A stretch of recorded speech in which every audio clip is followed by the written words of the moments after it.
आप सभी को जय मसीह की। परमेश्वर के अनुग्रह से और परमेश्वर की दया से आज एक और वीडियो के साथ परमेश्वर के वचन के साथ आ गए हैं और आज हम बहुत ही महत्वपूर्ण विषय की ओर जा रहे हैं। आज हम परमेश्वर के वचन से देखेंगे कि कैसे प्रभु यीशु मसीह ने दुष्ट आत्मा को निकाला और यीशु के चेलों के पास लेकर के आए थे, पर यीशु के चेले उसको नहीं निकाल सके। तो हम वचन से देखेंगे मत्ती रचित सुसमाचार की पुस्तक और 17 अध्याय का 14 पद से हम पढ़ रहे हैं। यहां पर इस तरीके से लिखा है, जब वे भीड़ के पास पहुंचे तो एक मनुष्य उसके पास आया और घुटने टेक कर कहने लगा। तो हमेशा यीशु मसीह के पास जो है भीड़ रहा करती थी, क्योंकि यीशु मसीह बड़े बड़े और आश्चर्य काम करते थे, इसलिए बड़ी भीड़ हुआ करती थी। तो उनमें से एक व्यक्ति आया और उसने कहा, हे प्रभु, मेरे पुत्र पर दया कर। क्या कहा? मेरे पुत्र पर दया कर। आपके और मेरे जीवन में भी, यदि मेरे जीवन में या आपके जीवन में कोई भी किसी भी तरीके की परेशानी होती है तो हम क्या करेंगे? हम भी यही कहेंगे कि प्रभु मुझ पर दया कर। तो वो इस तरीके से कह रहा है, हे प्रभु, मेरे पुत्र पर दया कर, क्योंकि उसको मिर्गी आती है और वह बहुत दुख उठाता है और वह बार बार आग में और बार बार पानी में गिर पड़ता है। मैं उसको तेरे चेलों के पास आया था, पर वे उसे अच्छा नहीं कर सके।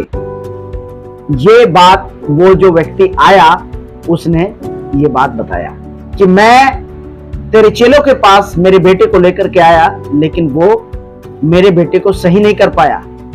कृपया करके प्रभु आप कुछ करिए। ऐसे करके यीशु के सामने बोला।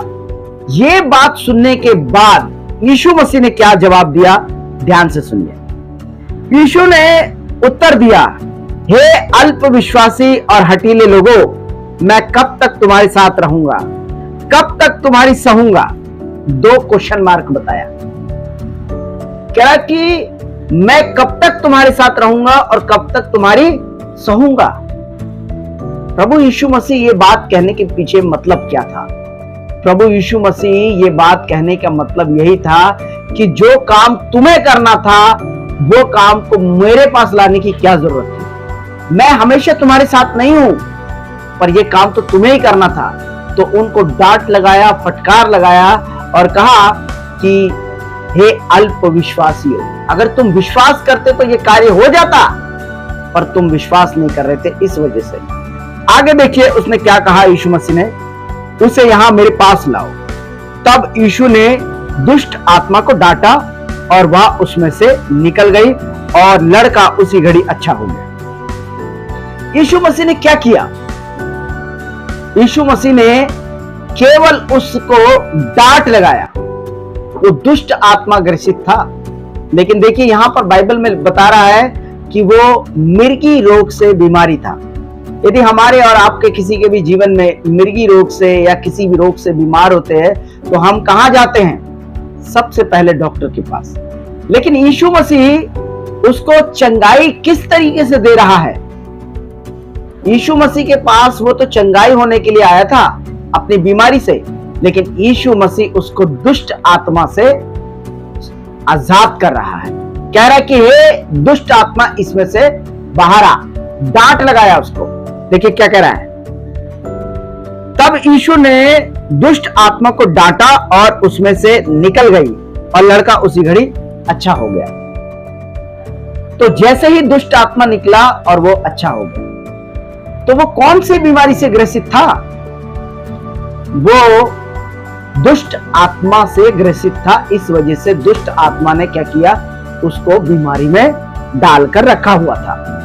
आगे जब हम पढ़ते हैं, चेले जो थे उसके, यीशु मसीह के, उन्होंने यीशु से कुछ सवाल किया। देखिए तब 19 से पढ़ रहा हूं।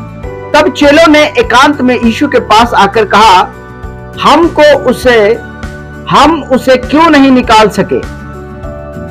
उसने उनसे कहा, अपने विश्वास की घटी के कारण।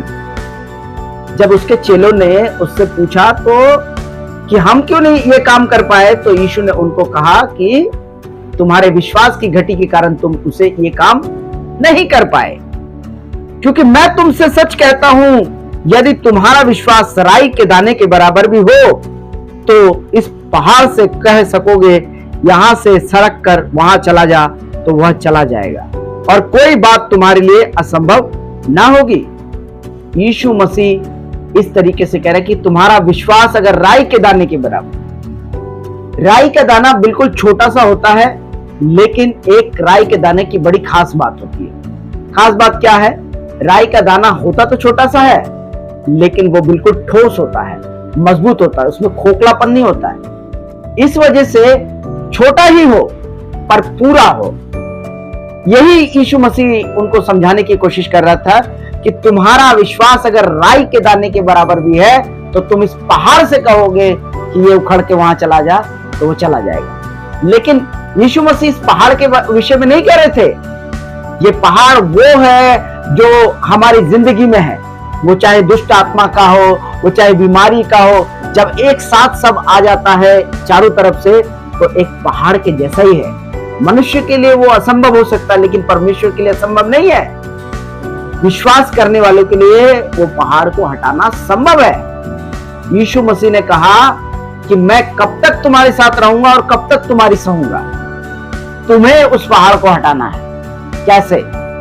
विश्वास से। विश्वास से ये कहिए, यीशु के नाम से मैं प्रार्थना करके इस पहाड़ को, उस नाम लेकर के बोलिए, उस बीमारी को या वो दुष्ट आत्मा से ग्रसित है, उसका नाम लेकर के बोलिए और देखिए किस तरीके से प्रभु आश्चर्य काम करते हैं। जैसे ही आप नाम लेंगे, उस बीमारी का हो या किसी भी परेशानी का हो, आप नाम लेकर के बोलिए, यीशु के नाम से ये बाहर हो जाए, मेरी परेशानी टूट जाए। देखिए परमेश्वर कैसे आश्चर्य काम आपके जीवन में करता है। तो यही चीज वो चेलों को समझाने की कोशिश कर रहा था कि तुम्हारा विश्वास हो पर मजबूत हो। तो यदि हमारा विश्वास यदि प्रभु यीशु मसीह पर है और हमें विश्वास है कि ये परेशानी जाएगी, तो वो पक्का जाएगा। तो यही परमेश्वर चाहता है कि हम ऐसा विश्वास रखें और इन परेशानियों को हम कहें और वो निकल जाए।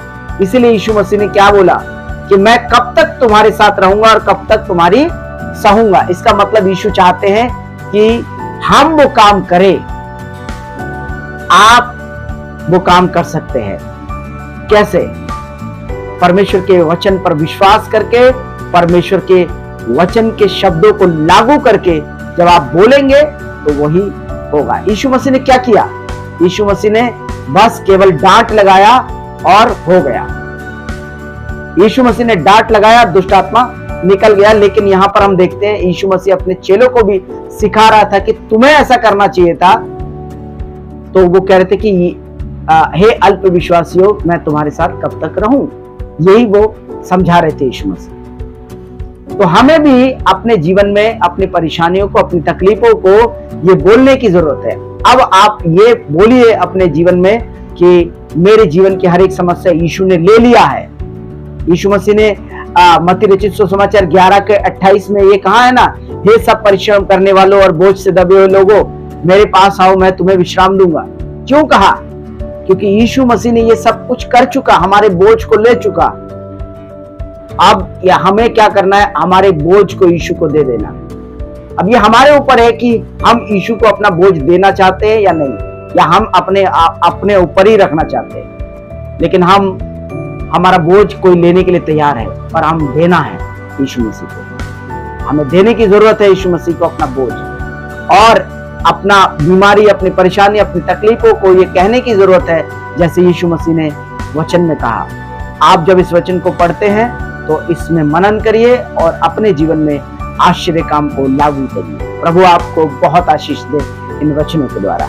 जय मसीह की। God bless.